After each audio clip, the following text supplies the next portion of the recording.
യോഹന്നാന്റെ സുവിശേഷം 14 അധ്യായം 1 നിങ്ങളുടെ ഹൃദയം അസ്വസ്ഥമാവേണ്ട, ദൈവത്തിൽ വിശ്വസിക്കുവിൻ, എന്നിലും വിശ്വസിക്കുവിൻ.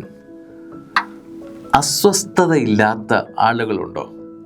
കുഞ്ഞിന് അവൻ്റേതായ അസ്വസ്ഥത, സ്കൂളിൽ പോകുന്ന കുഞ്ഞിന് അവൻ്റെ അസ്വസ്ഥത, അല്പം കൂടി മുതിർന്ന ഒരു കുഞ്ഞിന് അവൻ്റേതായ അസ്വസ്ഥത, ഒരു യുവാവിന് അവൻ്റേതായ അസ്വസ്ഥത.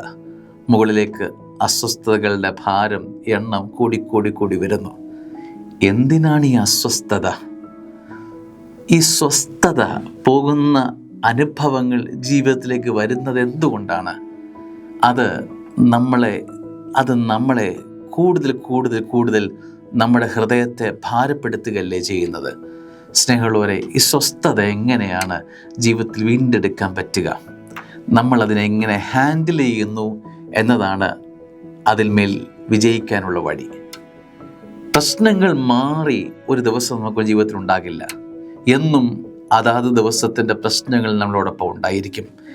ഓരോ ദിവസത്തിനും അതതിൻ്റെ പ്രശ്നങ്ങൾ നമ്മുടെ ജീവിതത്തിലേക്ക് വരുമ്പോൾ നമ്മളതിനെ എങ്ങനെ കൈകാര്യം ചെയ്യുന്നു എന്നതാണ് അതിൻ്റെ അർത്ഥം. ആ പ്രശ്നത്തിലേക്ക് നമ്മളെ വെച്ചു കൊടുത്താൽ പ്രശ്നം നമ്മളെ കീഴടക്കും. എന്നാൽ പ്രശ്നത്തെ നമ്മൾ കീഴടക്കണം, അതിന്മേൽ നമ്മൾ വിജയമെടുക്കണം.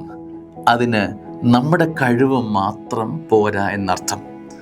ഒരു പ്രശ്നത്തെ നമുക്ക് കൈകാര്യം ചെയ്യുന്നതിന്, തരണം ചെയ്യുന്നതിന് പരിമിതിയുണ്ട് എന്നത് മറക്കരുത്. അതുകൊണ്ടാണ് പറയുക, ദൈവത്തിൽ വിശ്വസിക്കുവിൻ എന്ന്, എന്നിലും വിശ്വസിക്കുവിൻ. അവൻ്റെ കരം കൂടി ഉണ്ടെങ്കിൽ, നിൻ്റെ കൂടെ ഉണ്ടെങ്കിൽ ഈ പ്രശ്നങ്ങളൊക്കെ സുന്ദരമായി കൈകാര്യം ചെയ്യാൻ സാധിക്കും.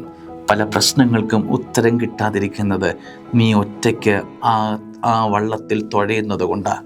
തമ്പുരാനെ കൂടി നിൻ്റെ ആ വള്ളത്തിൽ കയറ്റി ആ യാത്ര തുടര്. യാത്ര കുറച്ചുകൂടി സുന്ദരമാകുമെന്ന് എനിക്ക് തോന്നുന്നു. ഇന്നത്തെ പ്രഭാതവും ഇന്നത്തെ യാത്രയും അനുഗ്രഹമാവട്ടെ, സുന്ദരമാവട്ടെ. ആമേൻ.